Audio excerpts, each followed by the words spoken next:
제가 오늘 여러분들에게 나누는 말씀은 태도에 관한 말씀입니다. 여러분들 이수성교 상한학교에 다니신 분들은 신입생 오리엔테이션 OT에 가면은 영상을 꼭 보여줘요. 그것이 어느 영상인가?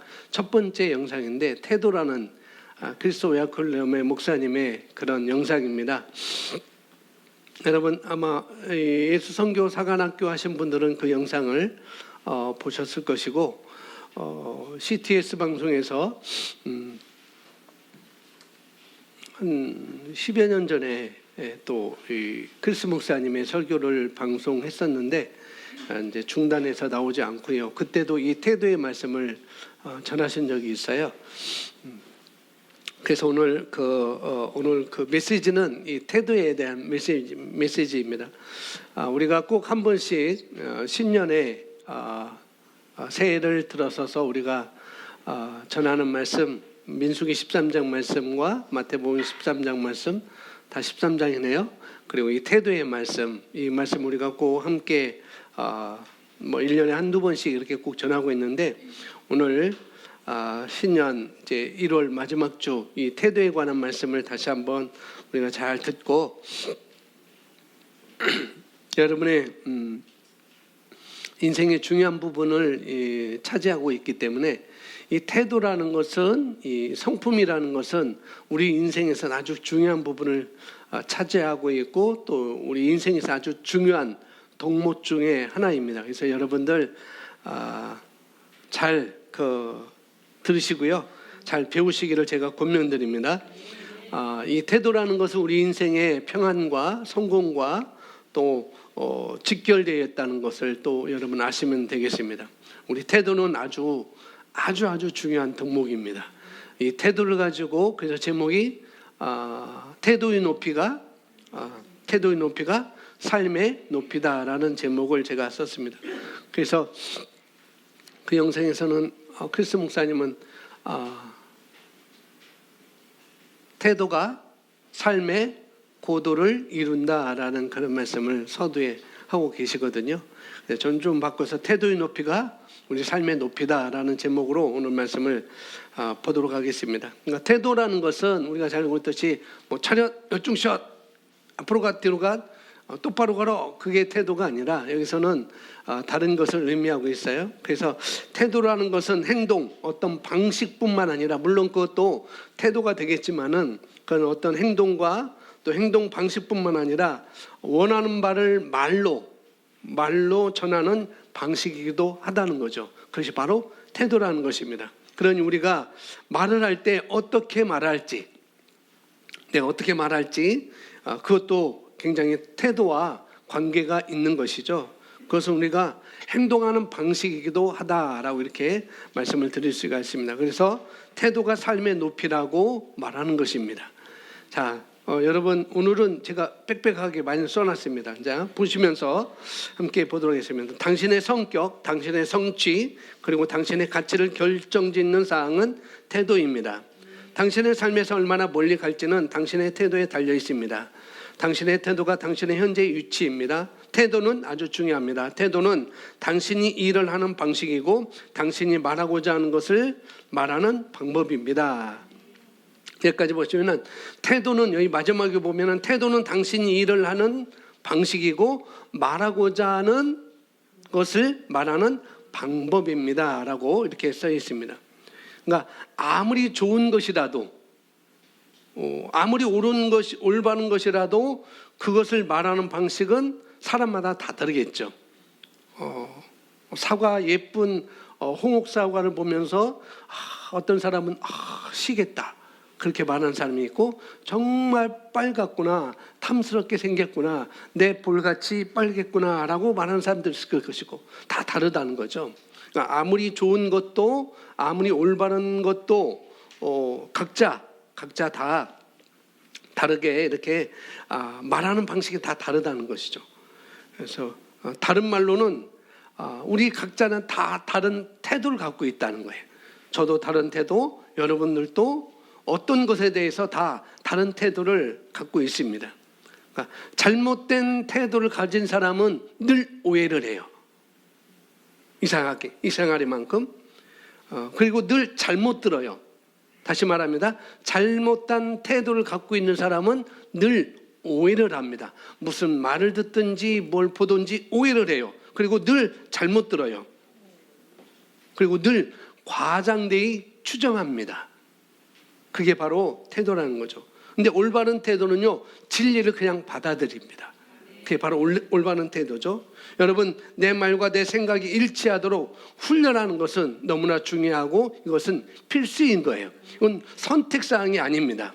다시 말하면 다른 사람이 볼 때나 안 볼 때나 혹은 우리가 영적인 믿음이 평가받는 영적인 사람들이 모인 그 자리일 때나 아니면은 육신적인 사람들이 모일 때, 그럴 때도 역시 마찬가지로 우리는 동일하게 내 말과 행동이 동일해야 되는 것이죠. 뭐 교회에서는 영적인 사람들이 모였을 때는 정말 거룩하고 정말 믿음의 말하고 성경의 말을 하는데, 그런데 육신의 사람들 만날 때는 전혀 다른 말하고 그것은 우리가 할 것이 아니라는 것이죠. 어느 자리 가든지 어떤 모임에 있든지 우리는 말과 행동이 동일해야 됩니다. 그런 훈련을 우리가 가야 되는 거예요. 지금 그렇지 않더라도 상관없어요. 지금부터 그렇게 훈련하시면 돼요. 할렐루야. 우리에게는 수많은 기회들이 있습니다. 나의 태도를 고칠 수 있는 수많은 기회들이 있어요. 그 기회를 우리가 허투루 보내시면 안 되겠습니다. 그래서 그렇게 되도록 우리가 훈련해야 돼요. 그게 태도인 것입니다. 여러분, 태도는요, 우리 마음이 어떤 정보를 쌓느냐, 인식하느냐가 굉장히 중요해요. 내 마음에 어떤 정보를 쌓느냐, 어떤 정보를 인식하느냐, 그게 굉장히 중요하다는 거죠.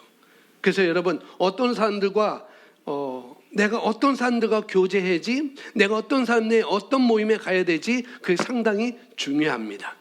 사실상 여러분 잘 모르겠지만은 우리도 모르는 사이에 얘기하는 가운데, 나도 모르는 사이에 얘기하는 가운데 우리의 태도를 결정하는 중요한 인자들이, 믿음의 요소들이 서로 교환되고 있다는 거예요. 그래서 말씀드린 것은 어느 자리에 가는지가 중요하다는 것입니다. 어떤 사람과 만나는 것이 중요하다는 거예요. 왜? 나의 믿음이 교환될 수 있으니까, 나의 믿음이 전환될 수 있으니까. 그래서 우리가 그런 모임의 자리, 그런 만남의 자리를 잘 하시기 바랍니다. 그리고 앉아서 얘기하는 만남을, 내가 어떤 자리에 앉아서 그런 얘기를 하잖아요. 그런 만남의 자리를 우리는 잘 선택을 해야 됩니다. 아주 중요합니다. 자, 다음 보실까요? 우리는 옳은 것을 잘못된 태도로 말할 수 있는데 그 잘못된 태도는 우리가 말한 바른 것들을 파괴합니다. 많은 사람들이 고의적으로 잘못을 저지르거나 잘못된 말을 하는 것이 아닙니다. 단지 그들은 무엇을? 나쁜 태도를 가지고 있을 뿐입니다. 이제 그가 나쁘다는 것이 아니라는 거예요. 그가 나쁘다는 것이 아닙니다. 뭐예요? 잘못된 태도를 가지고 있는 것뿐이에요. 뭐 사람들이 꼭 뭔가 잘못을 한다든지 또 여러 가지 항상 말을 잘못 내뱉는다든지, 잘못하고 또 말을 잘못 내뱉는다는 것은 아니라는 거죠. 단지 옳지 않은 태도를 그가 갖고 있는 것입니다. 대개는 태도가 나쁘기 때문이에요. 그 사람이 나쁜 게 아니라. 그러나 태도는 언제든지 바꿀 수 있습니다. 감사하죠. 정말 감사하죠. 자, 많은 경우 우리는 그릇되게 듣는데 그것은 잘못된 것을 들었던 것이 아니라 잘못된 태도로 들었기 때문입니다. 뭐예요? 그릇되게 듣는데 그것은 잘못된 것을 들었던 것이 아니라 잘못된 태도로 들었던 거라는 거죠. 자, 대부분 우리가 틀린 내용을 들었기 때문에 오해하는 것이 아니라는 거예요. 어쩌면 보면 듣는 우리의 태도가 잘못됐기 때문에 잘못 듣게 됩니다. 가끔 우리가 한 걸음씩 전진하다가 두 발짝 뒤로 퇴보하는 이유가, 혹은 모든 것이 겉보기에 좋아 보여도 또 영적으로 공유한 이유, 이 마음적으로 굉장히 어떤 공허한 이유는 다른 것이 아니라 태도가 바르지 못해서 그런 것이에요. 그래서 여러분, 오해하는 사람은 늘 오해해요. 상처받는 사람은 늘 상처받습니다. 뭘 받든지. 그래서 자기가 피해자라고 생각하는 사람은 자기 탓을 안 하고 누구 탓? 남 탓을 하게 돼요. 그게 뭐예요? 태도인 것입니다. 그 사람의 태도. 따라합니다. 나는 피해자가 아닙니다. 나는 가해자가 아닙니다. 그러면 따라하세요. 그러면 나는 축복의 통로입니다. 예, 우리는 피해자도 아니고 가해자도 아니고 우리는 축복의 통로라는 거죠. 저 사람은 항상 가해자가 돼야 되고 나는 항상 피해자가 돼야 되는가? 그러면은 자기 연민에 빠지는 거예요. 저 사람 항상 가해자야. 그리고 나는 항상 피해자야 라고 생각하는 사람은 자기 연민에 빠지는 사람입니다.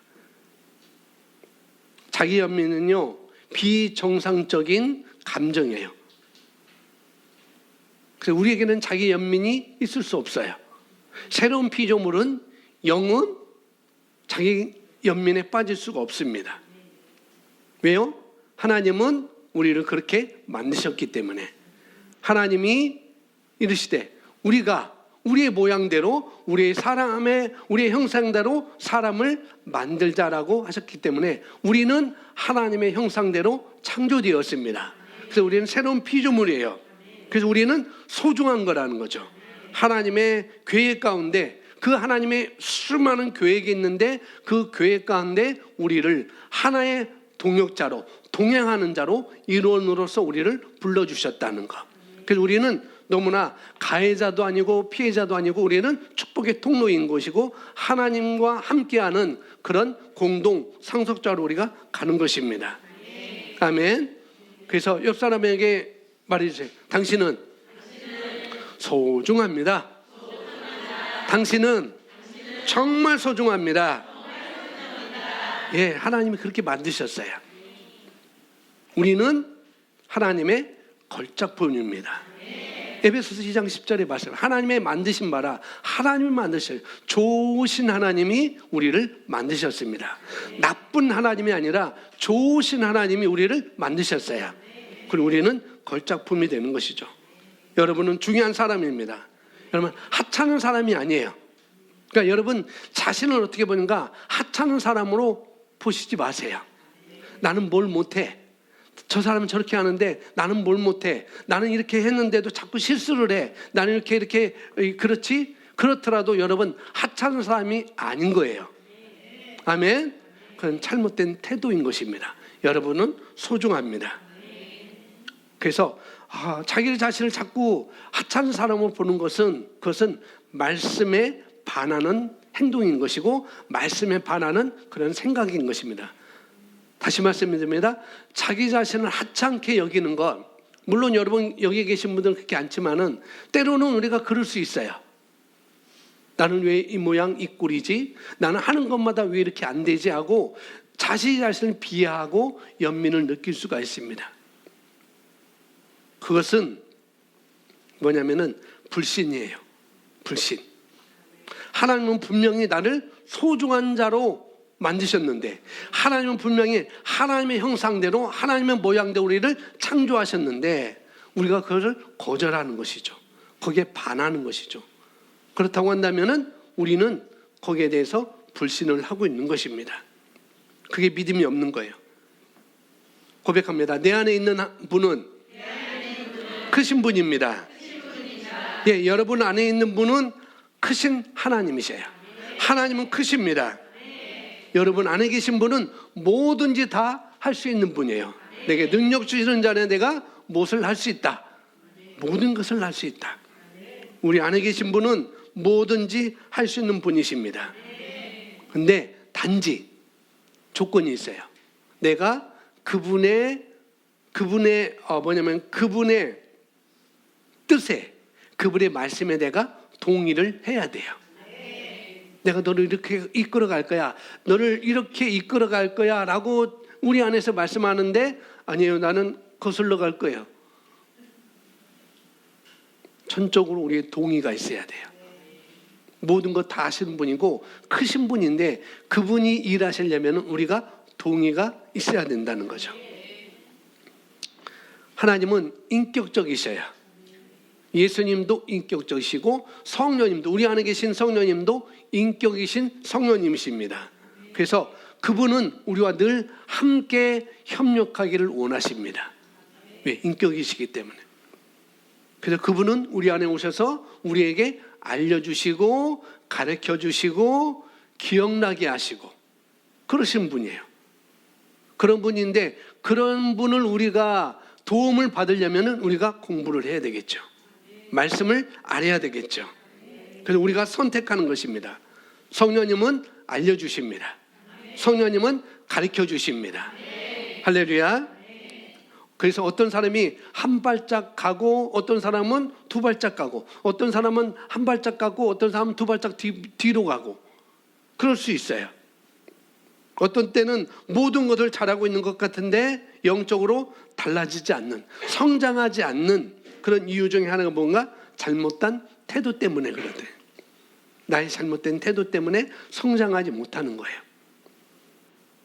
자, 여기서 보시면 문제는 잘못된 태도를 가진 사람들은 그들의 잘못된 태도를 가졌다는 것을 발견하지 못하기 때문에 자신에게 잘못되어진 것들을 주위의 모든 사람들 탓으로 돌린다는 것입니다. 그들은 늘 다른 누군가의 책임이라고 뭐예요? 생각한다는 거예요. 그래서 태도가 바르지 못한 대부분의 사람들이 자신의 문제점을 알지 못하기 때문에 주변 사람들 항상 비난하고 뭐예요? 그들 때문에 안 된다라고 책임을 전가한다는 거예요. 다른 사람들 때문이라고 생각하지만 그렇지 않죠. 책임을 타인에게 전가하는 잘못된 태도 때문에 그렇습니다. 다른 누군가의 책임도 아니에요. 물론 있을 수 있어요. 그러나 단지 뭐냐면은 잘못된 태도를 자기가 가지고 있는 거라는 거죠. 여러분 직장이든 학교든 가정이든 뭐 교회든 어떤 모임이든 간에 한두 군데는 다 몸담고 있을 거예요. 그죠? 가정도 있고 직장도 있고 교회도 있고 우리 각자는 다 한 군데 이상은 다 몸을 담고 있습니다. 그러니까 몸 담고 있는 그곳에서 우리가 생활을 하게 되고 거기서 우리가 여러 가지를 만나는데 그곳에 어떤 내가 몸 담고 있는 곳의 최고 결정권자가, 최고 권위자가 어떤 말을 했단 말이죠. 어떤 말을 했습니다. 그런데 여러분의 생각과 여러분이 알고 있는 그런 지식과 상식에 비추어서 진짜 그건 아닐 수도 있어요. 어떤 권위자가 그런 말을 했는데 내가 보니까 내 상식과 내 지식으로 내가 알고 있는 것으로는 진짜 비춰보니까 그건 아니야. 그럴 수 있어요. 그런데 지도자가, 권위자가 그렇게 얘기를 할 때 여러분은 아니라고 얘기를 해줄 수 있어요. 그러나 그게 아닌 것 같아요 라고 얘기를 해줄 수 있는데 그러네 그렇게 얘기할 때 어떤 태도로 얘기하느냐는 거죠. 어떤 태도로. 그때 여러분의 태도가 나옵니다. 맞을 수도 있고 아닐 수도 있고 또 의견이 필요할 수도 있고 필요치 않을 수도 있어요. 분명. 그런데 그 의견을 표현하는 통로, 이건 아닌 것 같아요 라고 말해줄 수 있는 그 통로, 그때 여러분 감정이 나오면 그건 뭐예요? 그것은 육신의 태도인 겁니다. 내 감정이 나오면 그것은 시간이 걸리게 되어 있습니다. 그럼 결국 자기가 내려져야 돼요. 내가. 성경 말에 로마서 영은 영이고 육은 육이라고 말씀하고 있고 육신의 생각은 뭐라고 그랬습니까? 사망이라고 말씀하고 있어요. 그래서 거듭났다 할지라도 육신의 생각과 육신의 태도는요 늘 세밀하게 매일 자기를 낮추고 훈련하는 시간을 가져야 됩니다. 그렇게 하셔야 돼요. 왜? 태도가 성품을 결정지을 수 있기 때문에 태도가 고도를 결정짓기 때문에, 태도가 성취를 결정짓기 때문에 그런 거예요. 여러분 잊지 마세요. 태도는 나의 삶의 고도를 높이는 것입니다. 그래서 좋은 태도를 가지십시오. 항상 유익한 태도를 가지세요. 항상 좋게 생각하시고, 뭐가 이유가 있겠지, 뭔가 이유가 있겠지. 제 이제 멘토 권 목사님이 그런 말씀하셨어요. 권 목사님 어느 날 PC방, 거기 지하로 PC방 들어갔는데 어떤 집사님이 그 목사님 PC방 돼서 게임하러 갔나 봐. 그렇게 얘기를 할 수도 있다는 거예요. 갔다는 게 아니고. 거기서 누구 연구자를 만날 수 있잖아요. 그런데 어떤 사람은 목사님 PC방 들어가네. 목사님 PC방 들어갔어. 또 들어가면 안 되나요? 뭐 들어갈 수 있죠. 문서 보낼 수도 있고, 뭐 빨리 뭐 할 수도 있고. 그런데 그걸 보고 목사님 PC방 들어갔어. 글쎄 무슨 게임 할까? 무슨 게임? 목사님 게임에 미쳤나 봐. 그럴 수도 있다는 거예요. 그래서 좋은 태도를 가지라는 거예요. 나에게 항상 유익한 태도를 가져야 됩니다. 뭔가 이유가 있겠지. 뭔가 이유가 있겠지. 아마 어떤 일을 하려고, 뭐 때문에 하려고 그랬겠지. 그리고 어떤 사람이 그렇게 말했다 할지라도 원래 이렇게 하려고 했던 거 아니었을 거야. 그런 쪽으로, 우리가 유익한 쪽으로 우리가 말을 해야 됩니다. 왜? 우리가 왜 그렇게 말을 해야 되는가? 왜 내가 그렇게 가야 되는가? 그게 왜 중요하죠? 내 문제가 아니더라도 상대방의 문제라도 문제를 말하면은 그것이 품어지게 되어 있어요. 내 몸에. 그것이 나에게 나중에 화살로 돌아오게 됩니다. 나중에. 왜? 마음의 생각이거든요.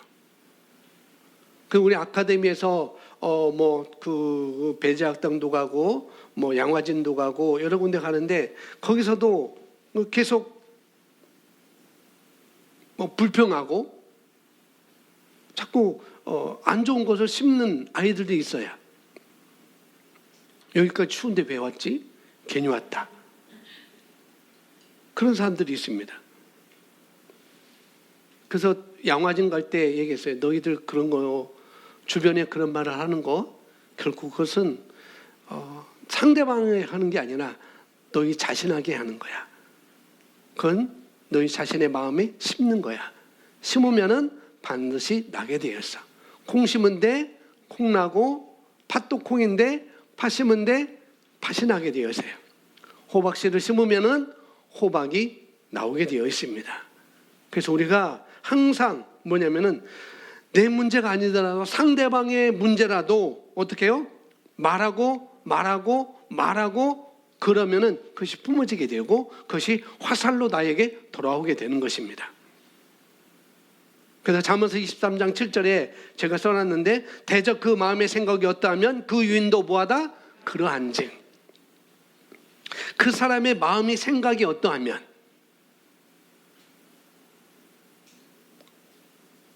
그 사람도 그러하다. 그래서 좋은 걸 보십시오. 아멘. 좋은 것을 끄집어 말해주세요. 예, 그게 지혜입니다. 내가 올바른 정보를 계속해서 끄집어 얘기하고 보고 훈련하면요, 어떻게 해요? 좋은 태도가 형성되어져요. 자꾸 그러면. 자, 이어서 봅니다. 태도가 성품을 결정 지을 수 있습니다. 잘못된 태도를 가진 사람들은 보통 그것을 잘 깨닫지 못합니다. 그들은 다른 모든 사람들이 문제라고 생각합니다. 가정에서도 마찬가지이고 직장에서도 마찬가지이고 어느 곳에도 마찬가지라는 거죠. 그래서 그렇게 남을 탓하는 거예요. 남을. 뭐해서? 깨닫지 못해서. 내가 문제가 아니고 당신이 문제야라고 생각하죠. 의외로 그런 사람이 너무 많다는 거예요. 의외로. 뭔가 충족하지 않는 사람들이 있음을 볼 수가 있습니다. 그들은 가정에서도 어떤 만족을, 충족을 못 느껴요. 그들은 가족 간에도 만족, 충족을 못 느낍니다. 언제나 그들은 잘못된 집에, 잘못된 가정에, 잘못된 부모에, 잘못된 자녀를 둔 것으로 그렇게 생각해요. 나는 이런 집에 안에서 태어나지 말았어야 했는데, 나는 이런 사람과 결혼하지 말았어야 됐는데, 우리 아버지는 우리 어머니 왜 흙수저야? 금수저가 아니고 왜 흙수저야? 이런 집안에 내가 태어나지 말았어야 됐는데, 우리 아빠가 이랬다면, 우리 아빠가 금수저라면, 우리 엄마가 금수저라면 나도 지금 금수저 생활을 하는 건데 라고 육신적인 그런 생각으로 이렇게 얘기를 하죠. 왜일까요? 그것은 그들은 잘못된 태도를 가지고 있는 것입니다. 그런데 그걸 모르고 있는 것이죠. 잘못된 태도.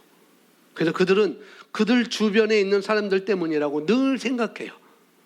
내 주변에 있는 사람 때문에, 이 사람 때문에. 어떤 사람은 난 이거 다 아는데 왜 하라고 하지? 나 이거 다 할 수 있는데 왜 하라고 해? 안 해도 되잖아. 다 아는데. 왜 이곳에 온 거야? 왜 이곳에 온 거야? 예전에 이 말씀 준비하면서 생각났는데, 예전에 우리 리더들하고 어디하고 갔었는지 모르겠어요. 강화도 함어동촌에 갔는데 거기서 곤드레밥을 먹는데 어떤 분이 들리더라고요. 왜 여기까지 이것 먹으러 여기까지 온 거야? 그러더라고요. 도대체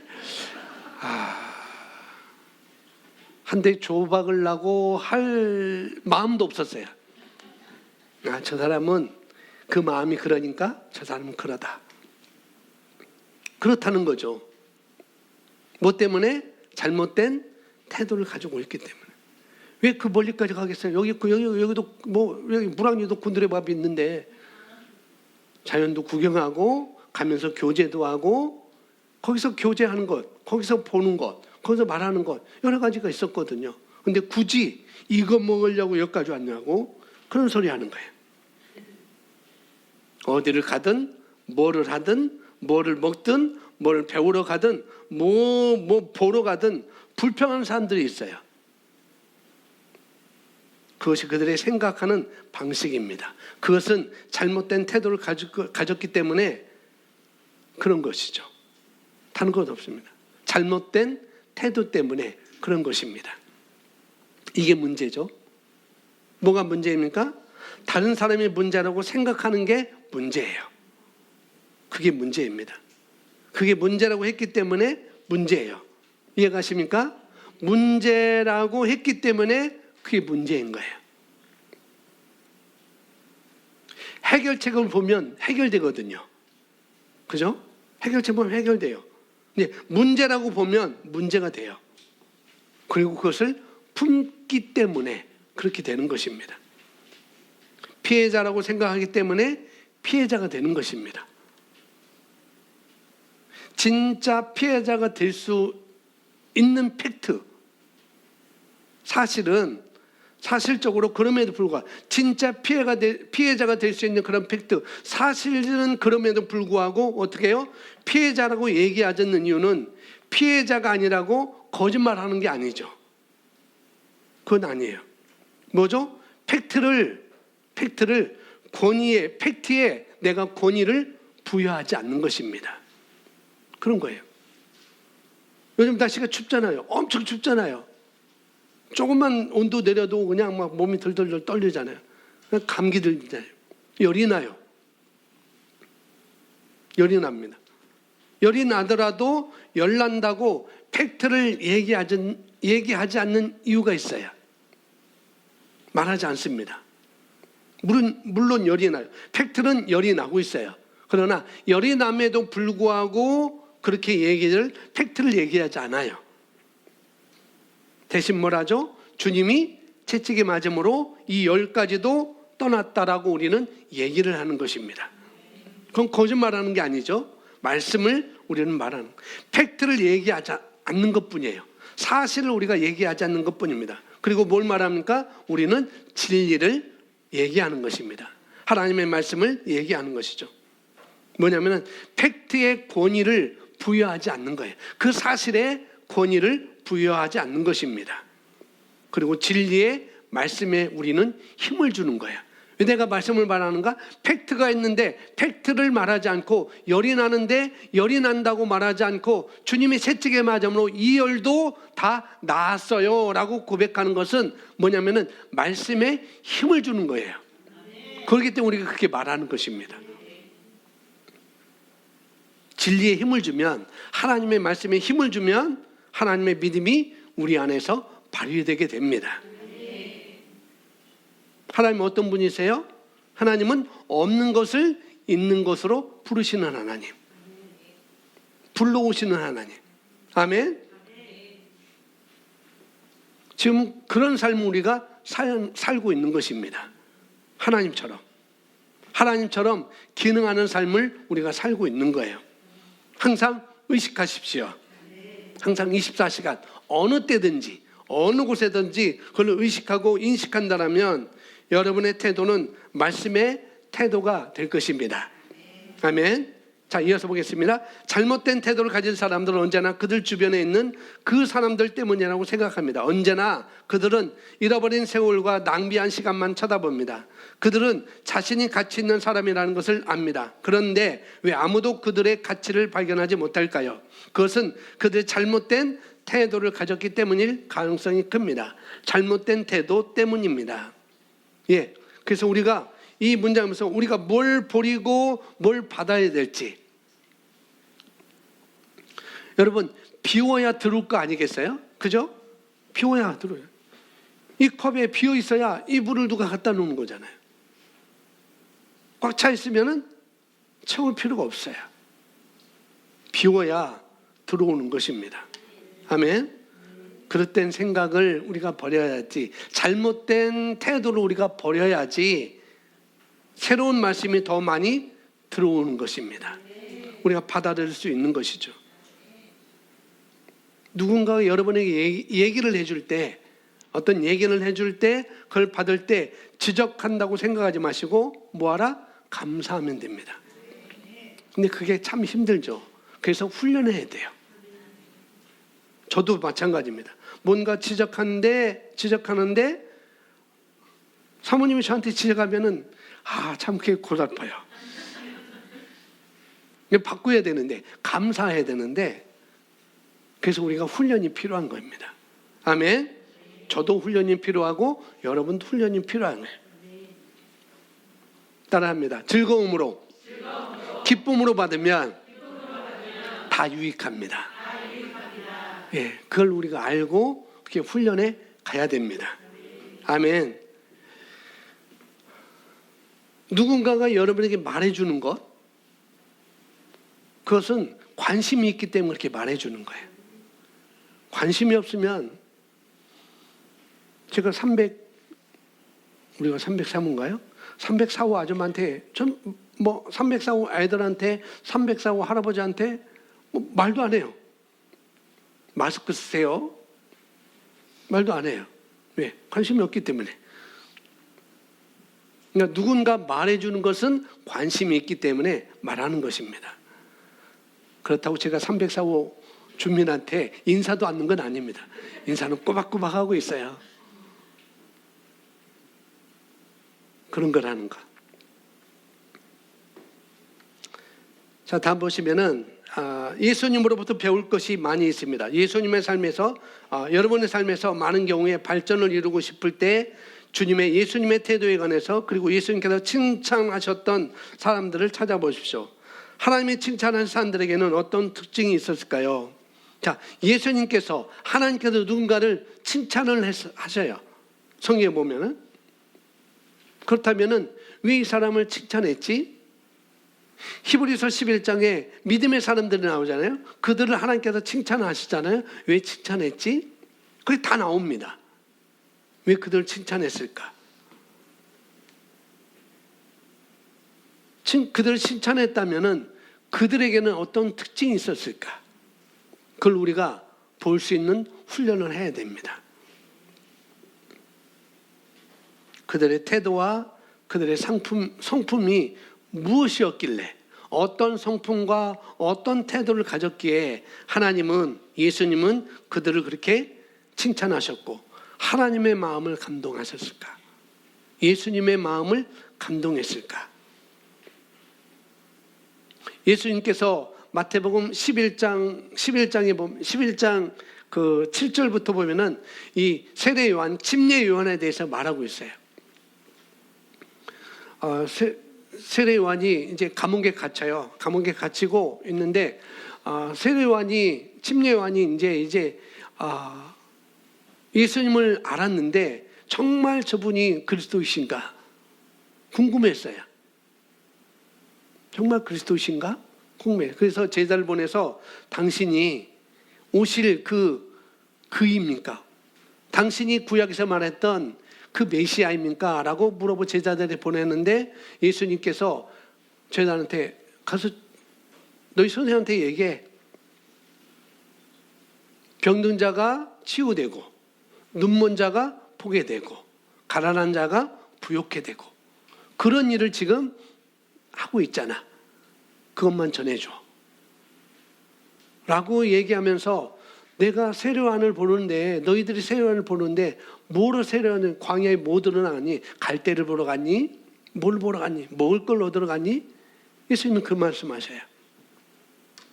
그러면서 예수님이 그 세례요한, 침례 요한에 대해서 칭찬하는데 뭐라고 하니까 여자가 낳은 자 중에 침례 요한보다 더 큰 이가 없도다라고 예수님을, 그 세례 요한을 그렇게 칭찬하십니다. 침례 요한을. 여자가 낳은 자 중에 침례 요한보다 큰 이가 일어남이 없도다라고 칭찬하셔요. 왜 이렇게 칭찬하셨을까? 왜 예수님의 그 마음을 그렇게 감동하셨을까? 뭔가 있었다는 거죠. 그것을 요한복음 3장 22절, 오늘 본문 말씀인데 그걸 통해서 우리가 볼 수가 있습니다. 22절, 24절 제가 여러분 보시면 되겠습니다. 제가 읽겠습니다. 이 일 뒤에 예수님과 그분의 제자들은 유대 땅으로 들어갔고 그분은 거기서 그들과 함께 지내시며 침례를 주시더라. 요한도 살렘 가까운 에논에서 침례를 주니 이는 거기에 많은 물이 있었기 때문이더라. 또 그들이 와서 침례를 받으니 이는 요한이 아직 감옥에 갇히지 아니하였기 때문이더라.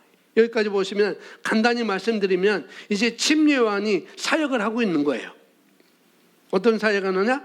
침례를 주는 사역. 사람들에게 침례를 주는 그런 사역을, 죄를 회개케 하는 그런 침례 사역을 하고 있는 거예요. 그런데 예수님도 뭐예요? 침례를 주려고 오셨어요. 침례 요한도 침례 사역을 하고 있고 예수님도 지금 침례 사역을 하려고 오셨습니다. 그러니까 예수님도 어디선가 침례를 주고 있었고 세례 요한도, 침례 요한도 어디선가 침례를 주고 있었던 것입니다. 그러니까 25절에 그때 요한의 제자들 중 몇 사람과 유대인 사이에 정결하게 하는 일에 대하여 논쟁이 벌어지매, 그러니까 그 일을 가지고 이제 유대인들과 요한의 제자들이 논쟁이 일어났어요. 뭘 때문에? 정결케 하는 일 때문에. 이번에는 나중에 기회가 되면 자세히 말씀드리겠지만, 자, 요한의 제자들과 유대인들 몇 명 사이에, 그들 사이에 논쟁이 일어났다고 말하고 있습니다. 정결케 하는 것에 대해서 의문이 서로 일어났어요. 당시 바리새인들과 율법사들은 400년 동안 공백 기간을 거치고 이제 예수님이 오실 때가 되었어요.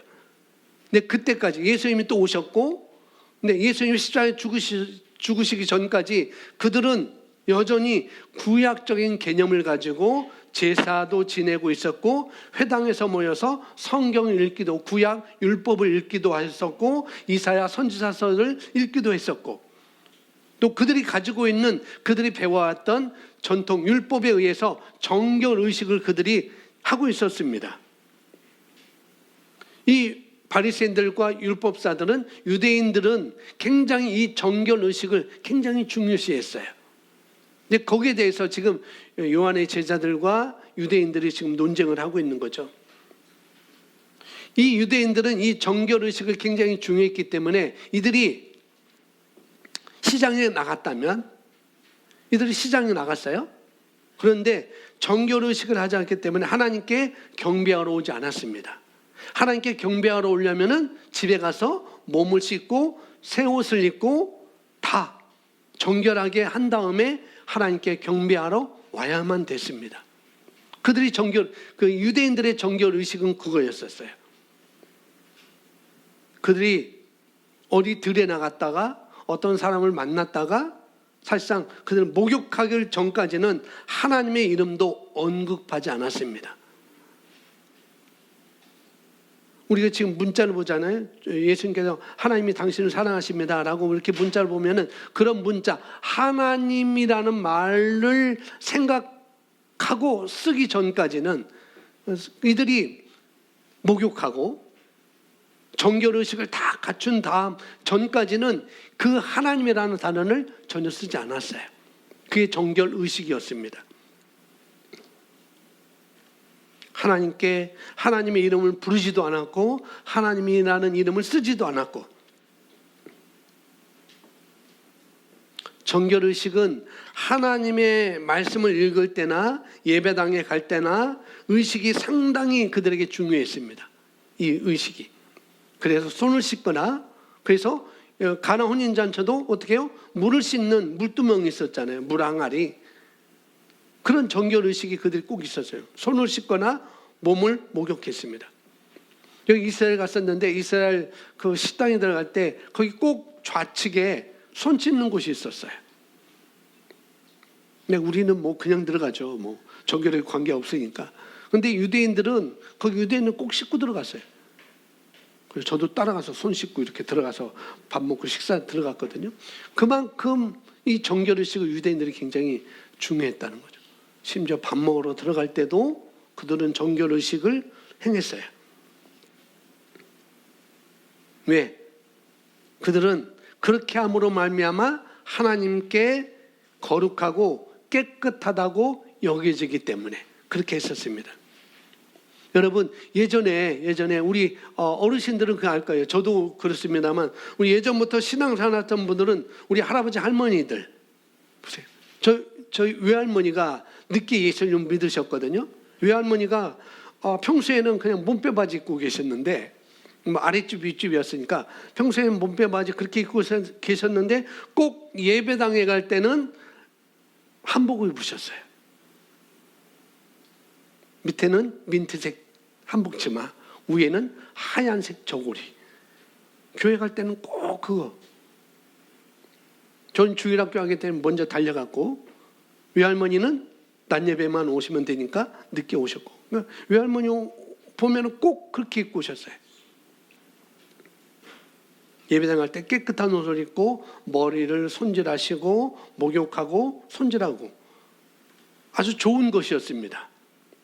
그런데 그것이 의식화되어지고 그것이 말씀과 믿음의 중심보다, 하나님의 말씀의 원리보다, 하나님의 사랑하는 것보다, 하나님의 사랑의 인애보다도 그것이 앞서가면, 그런 의식화가 앞서가면 그것은 바로 뭐냐? 우상이 되는 것입니다.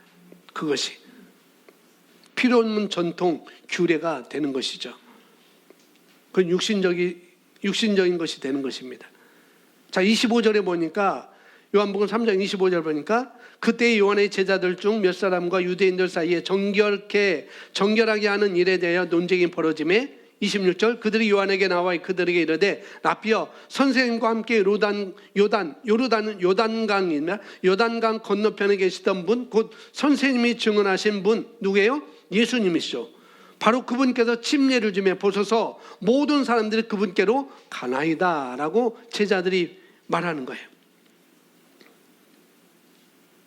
요한은 예수님의 제자 요한이 아니에요. 여기는 침례 요한입니다.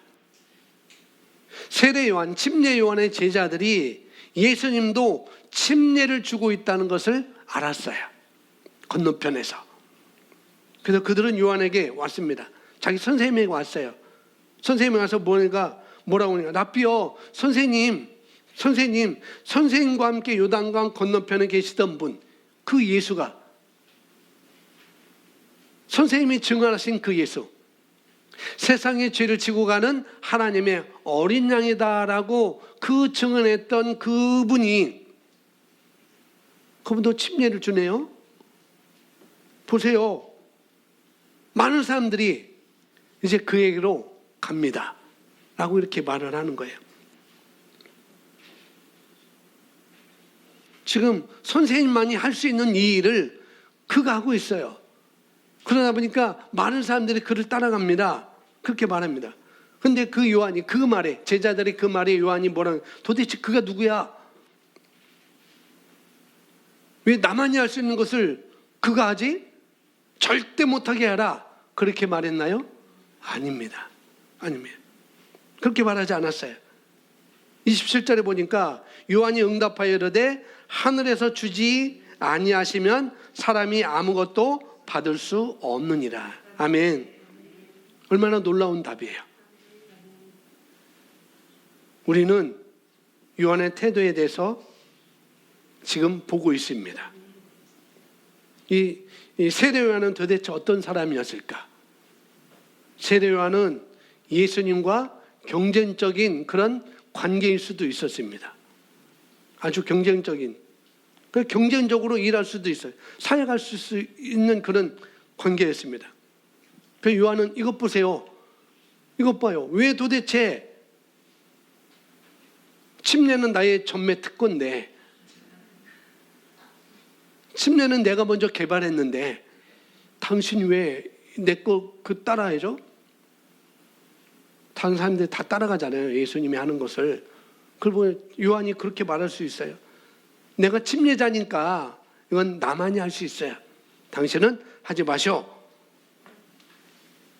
이렇게 화가 나서 말했을까요? 아닙니다. 요한은 그렇게 말하지 않았어요. 침례 요한은 그렇게 말하지 않았습니다. 27절 다시 한번 보겠습니다. 요한이 응답하여 이르되 하늘에서 주지 아니하시면 사람이 아무것도 받을 수 없느니라. 28절 너희 자신이 나에 대해 증언하되 곧 내가 이르기를 나는 그리스도가 아니요 그분 앞에 보내신 자라 한 것을 증언하느니라. 29절 신부를 얻는 자는 신랑이나 서서 그의 말을 듣는 신랑의 친구가 신랑의 음성으로 인하여 크게 기뻐하나니 그런즉 나의 이 기쁨이 성취되었노라. 요한은 이렇게 말합니다. 선생님과 똑같이 지금 침례를 주는 사람이 있는데요, 못하게 해야 되지 않겠어요? 이것은 선생님의 전매인데, 이건 선생님이 특허를 낸 건데 왜 그거 하도록 내버려져요? 왜 저 사람이 저렇게 해야 되죠? 그 얘기할 때 침례 요한은 했던 말이 그거였습니다. 요한이 대답하여 이르기를. 여러분 잘 보세요. 요한의 태도를 보세요. 요한의 마음의 분위기와 요한의 마음의 태도를 우리가 여기서 볼 수가 있습니다. 하늘에서 주신 것이 아니면 사람은 아무것도 받을 수 없는 거야 라고 이렇게 말을 하고 있습니다. 그러면서 29절에 뭐라고요? 신부를 얻는 사람은 신랑이지만, 당연하죠. 그런데 신랑의 친구는 곁에 서서 신랑의 음성을 듣는 거야. 그리고 신랑의 음성을 들으면서 나는 기뻐하지라고 말하고 있습니다. 신랑이 누구라는 거예요? 예수님입니다. 자기는 신랑의 친구, 들러리라는 거예요. 들러리. 친구라고 했지만 들러리입니다. 신랑과 신부가 기도할 때가 아니고 결혼할 때, 외국은 결혼하잖아요. 결혼할 때 꼭 뭐예요? 영화 같은 거 보면은 외국은 꼭 뭐가 있어요? 들러리가 있잖아요. 신부 친구 들러리, 신랑 친구 들러리. 우리는 그 들러리는 맨 나중에 사진 찍을 때만 나와서 하는데, 미국의 그렇게 유럽권의 결혼식을 보면은 아예 결혼 시작부터 신랑 옆에 신부 옆에 들러들이 두세 사람씩 꼭 있어요. 그러니까 요한이 지금 그 얘기하는 거예요. 친구라기보다도 나는 예수님의 신랑의 들러리야, 친구야. 이게 바로 요한의 태도입니다. 여러분, 태도가, 그러니까 그걸 보고 예수님께서 뭐라고 말씀하는가?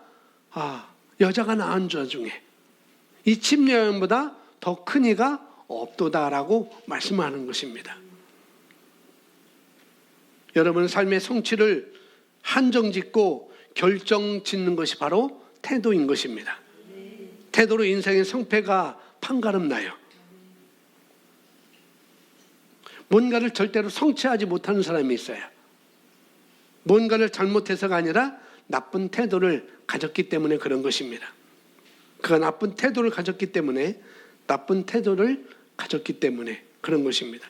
30절 다시 한번 우리 30절 읽어볼까요? 30절 시작. 그분은 반드시 흥하여야 돼.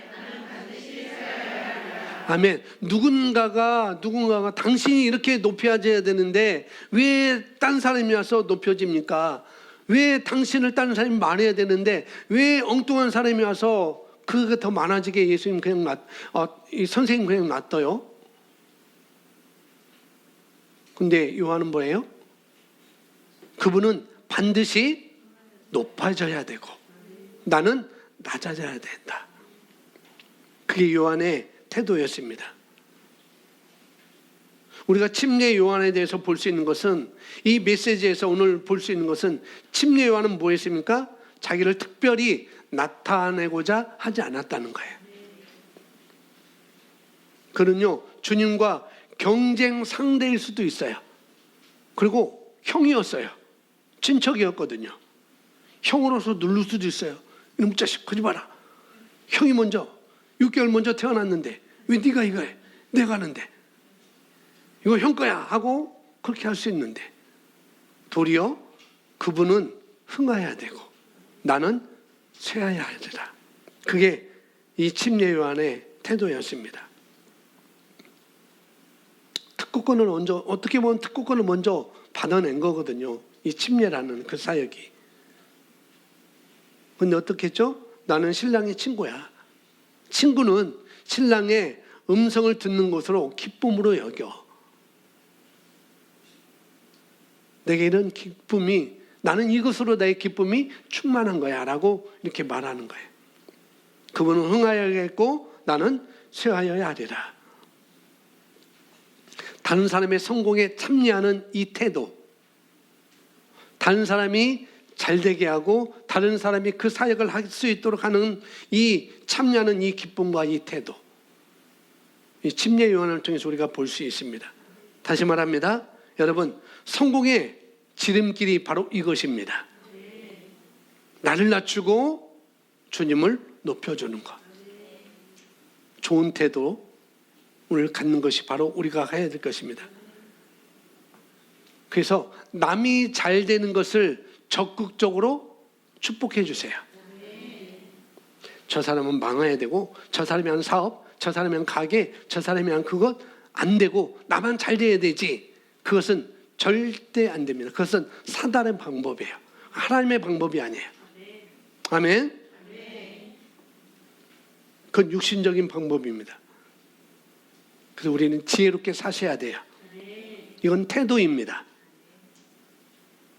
자, 마지막 보면 그는 침례에 있어서 예수님과 경쟁적 관계일 수도 있었지만 그렇게 말하지 않았습니다. 성경에는 자신이 드러나야 하고 자신이 모두 주관해야 한다는 생각하는 이들이 있습니다. 대표적으로 구약에 보면 사울왕이 그랬어요. 사울왕은 하나님 이스라엘 백성들이 왕을 세워주세요. 우리에게 왕을 주세요라고 할 때 하나님이 친히 사무엘을 통해서 거기 사울이 있을 거야.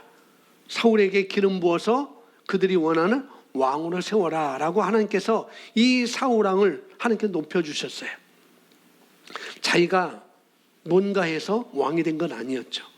하나님께서 이 사울 왕을 높여주셨어요.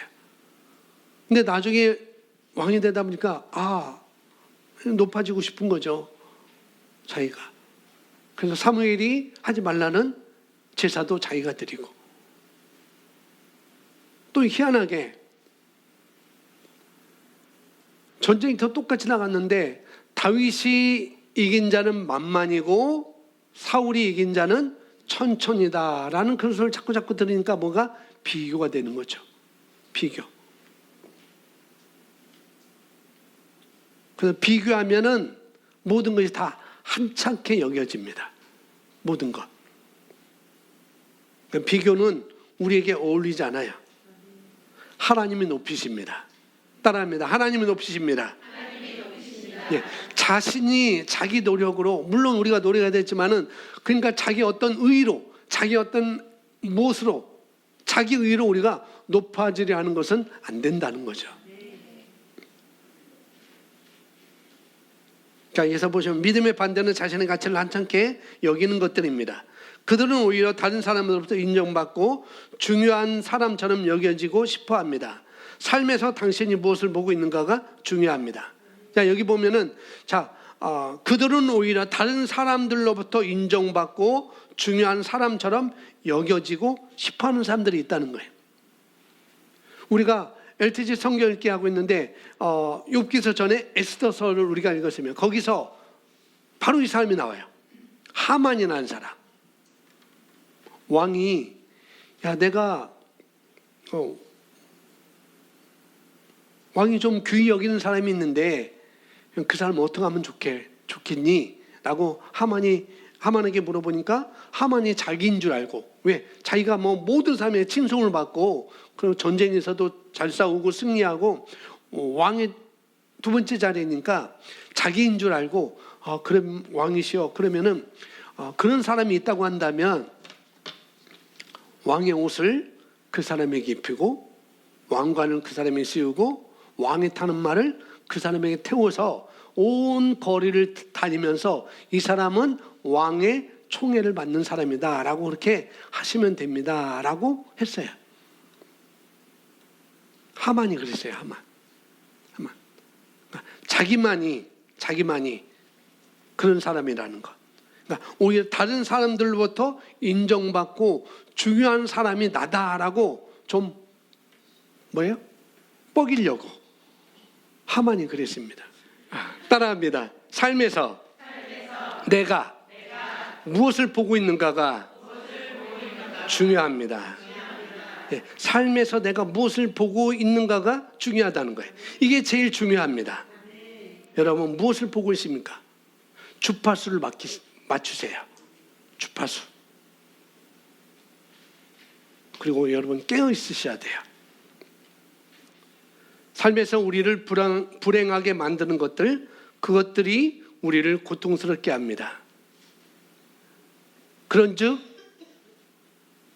그리스도 예수 안에 있는 자는 새로운 피조물이다. 이전 것은 지나갔으니 보라 새 것이 되었도다. 고린도후서 5장 10절에 말하고 있잖아요. 고백합니다. 나는 새로운 피조물이 되었습니다. 나는 새로운 피조물입니다. 나는 하나님의 생명을 가지고 있습니다. 나는 하나님의 본성을 가지고 있습니다. 나는 하나님의 의를 가지고 있습니다. 나는 성령님이 내 안에 계십니다. 나는 죄로부터 깨끗하게 씻겨졌습니다. 나는 어둠의 권세로부터 해방되었습니다. 나는 하나님의 생명 안에서, 나는 하나님의 말씀으로 삶을 다스리는 자입니다. 나는 화평케 하는 자입니다. 나는 복음 전파자입니다. 나는 시온에 속한 자입니다. 나는 이 땅에 살지만 이 땅에 속한 자가 아닙니다. 아멘. 여러분 그렇게 보시기 바랍니다. 아멘. 우리는 그런 자예요. 그 사람이 여러분에게 뭐라고 해도 여러분이 더 격화되는 것이 아닙니다. 누군가 나에게 뭐라고 해도 내가 격화되는 것이 아니라는 거예요. 반응하지 마세요. 반응한다는 것은 뭐냐? 같이 싸우겠다는 거예요. 그 말에. 그건 어리석은 것입니다. 우리는 그런 수준이 아닙니다. 아멘. 그냥 상대방이 진리가 아닌 것을 말했을 때 나를 교정해주고 나를 높이 세워주고 나를 바른 대로 가게 하는데 그런 말이 아닌 다른 말을 했을 때는 그냥 어떻게 해요? 흘려버리세요. 그게 유익합니다. 아멘. 그게 우리가 할 일이에요. 그 사람의 말을 품지 마세요. 그게 우리의 태도입니다. 아멘. 자, 여기서 보시면 왜 내가 그의 말에 신경 써야 하지? 그것을 왜 마음을 왜 마음을 품어야 하는 것이지? 이것은 우리가 생각해야만 하는 방식입니다. 하나님의 영이 이렇게 우리 태도에 대해서 교정하셔서 우리가 바르게 행하게 될 때 보상이 따릅니다. 여러분 삶에서 더 이상 그런 일들에 대해 신경 쓰지 않는 곳에 이르게 될 때가 있습니다. 따라합니다. 신경 쓰지 마시다. 네, 신경 쓰지 마세요. 그런 말에 대해서 신경 쓰지 마세요. 애쓰지 마시기 바랍니다. 그러니까 신경 쓰지 않은 곳에 이를 때가 있다는 거예요. 신경 쓰지 않을 그런 단계가 이를 때가 있다는 것입니다. 그때가 뭐냐면은 나는 이 땅에 살지만 이 땅에 속한 자가 아니라는 것. 시온의 백성에 합당하게 올라서면은 그때가 되는 것이죠. 다시 말하면 여러분의 사고방식과 태도방식을 하나님의 말씀의 원리로 바꾸는 최고의 방법이 뭐냐? 하나님의 말씀대로 나뿐 아니라 상대방도, 내 가족을 넘어서 상대방도 어떻게 해요? 다른 사람도 사랑하기로 우리가 선택하는 것입니다. 아멘. 선택하고 그 다음에 행하는 거예요. 그게 우리의 태도인 것입니다. 자, 그것들은 문제가 되지 않으며 우리는 바른 태도를 키우게 됩니다. 잘못된 태도가 드러날 때 못 박으십시오. 삶에서 그것을 제거하십시오. 그래서 여러분, 태도가 좋은 사람, 하나님의 말씀의 태도가 좋은 사람은요, 다른 사람을 존중할 줄 알아요. 존중하는 태도를 가지고 있습니다. 경거망동하지 않습니다. 경박하지 않아요. 가볍지 않아요. 그 사람은 신중하게 생각합니다. 신중하게 행동하고 그 사람은 위태도 있어야. 그러나 그는 예를 지킵니다. 겸손합니다. 헛된 말을 잘하지 않습니다. 그 사람은 존중하는 사람입니다. 그 사람은 경청하는 태도를 가지고 있어요. 이런 사람은요, 믿음이 쑥쑥쑥 자라게 되어 있어요. 그런 사람은 하나님의 말씀을 듣는 태도와 사람들의 말을 듣는 태도 똑같은 것이거든요. 이해가세요? 부모와 나를 지도하는 사람의 지도를 잘 못 받는 사람은 하나님을 공경하는 법도 놓치게 되어 있어요. 이 유기적인 관계거든요. 절대 별개가 아닙니다. 우리는 그걸 볼 수 있습니다. 우리가 잘 아는 베드로전서 5장 5절 말씀인데요. 함께 읽어보겠습니다. 시작.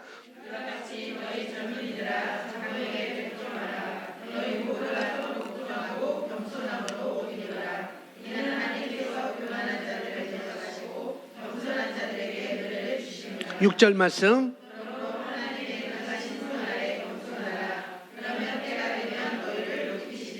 예, 뭐라고 얘기하냐면 주님께서는 젊은 사람들에게, 자신을 가리키는 사람들에게 뭐하라? 복종하라고 말합니다. 서로 복종하고 겸손으로 옷을 입으라라고 말씀하고 있죠. 다시 말합니다. 3차원의 세상에서 하나님 왕국의 원래대로 사는 것은 바로 믿음의 삶인 것이에요. 하늘의 삶 따로, 이 땅에서의 삶 따로 아닙니다. 하나인 거예요, 하나. 이 땅에서는 여러분 믿음으로 사시는 것입니다. 또 그렇게 반응하는 거예요. 바르게 행동할 때 바른 태도를 갖게 되고 하나님이 계속 당신을 승진시킬 것입니다. 성경은 하나님은 교만한 자를 물리치신다고 합니다. 겸손한 자들은 계속하여 앞으로 전진합니다. 하나님의 승진은 인간의 완력으로는 될 수 없습니다. 하나님의 당신을 승진시킬 때 그것은 비통함과 함께 오지 않습니다. 그것은 진노와 질투와 함께 오지 않습니다. 바른 태도입니다. 당신의 태도가 당신의 위치입니다. 당신은 정확한 정보를 가지고 있고 당신의 마음과 생각을 처리하는 지혜가 우리에게 있습니다. 때가 있다는 거죠. 때가 있어야. 믿음의 태도입니다. 아멘. 때가 있기 때문에 스스로 겸손하라고 말씀하고 있어요. 때가 되면 너희를 높이시리라. 나를 안 높이는 거예요. 나를 낮추는 것입니다. 왜? 때가 있음을 알기에 우리는 심는 것이죠. 심으면은 때가 되면은 난다는 것을 알기 때문에 우리는 심는 것입니다. 다시 말합니다. 여러분 태도는요, 여러분의 삶의 위치입니다. 아멘. 여러분의 삶의 높이예요.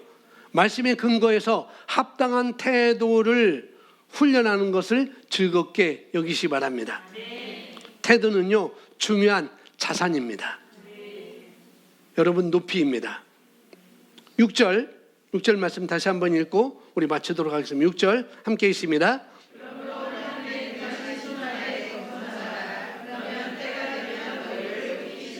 네, 겸손하라. 그러면 때가 되면 너희를 높이리라. 때가 되면 너희를 높이리라. 하나님의 권능의 손 아래서 뭐하라? 겸손하십시오. 때가 되면 그 하나님께서 높이십니다. 우리 모두는, 저도 그렇고 여러분도 다 똑같은 길을 걷고 있지는 않아요. 다 다를 수 있습니다. 그리고 출발이 빠르다고 해서 또 끝도 빠른 것도 아니에요. 절대. 그러나 겸손으로 하나님의 부르심을 이루시기 바랍니다. 언제나 겸손하기로 우리가 선택하는 거예요. 겸손으로 하나님의 부르심을 이루시기 바랍니다.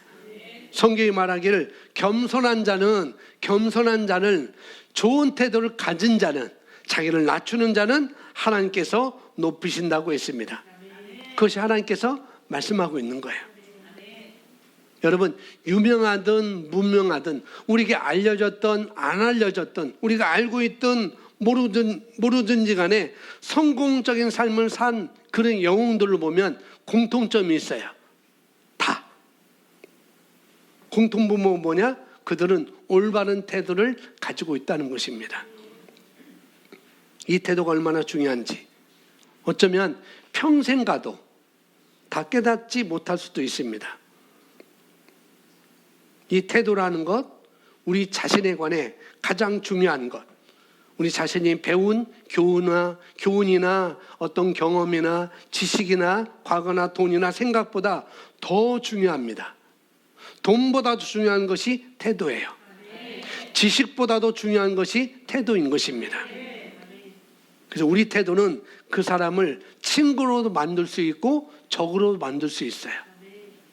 우리 태도가 자신에게 그 사람들을 끌고 올 수도 있고 어떻게 해요? 그들을 내쫓을 수도 있습니다. 성공의 능력을 결정하는 데 있어서는 이 태도는 자기 자신의 실력보다 더 중요하다는 걸 여러분 아시기 바랍니다. 마지막 록펠러는 이렇게 말했습니다. 나는 그 사람의 실력보다 다른 사람들과 잘 어울려 일하고 뿐만 아니라 그의 태도를 보고 결정하겠다. 그러니까 록펠러가 자기 직원들을 뽑는데 이런 말을 하는 거예요. 그 사람의 실력도 중요하지만, 그 다음에 실력도 보겠지만, 그러나 다른 사람과 잘 어울리는지, 그리고 그 다음에 그 사람의 태도를 나는 보겠다. 그리고 그 사람을 나의 회사의 직원으로 뽑을 거야 라고 이렇게 말하고 있습니다. 뭐냐? 태도는 사람에게 가장 중요하다는 것입니다.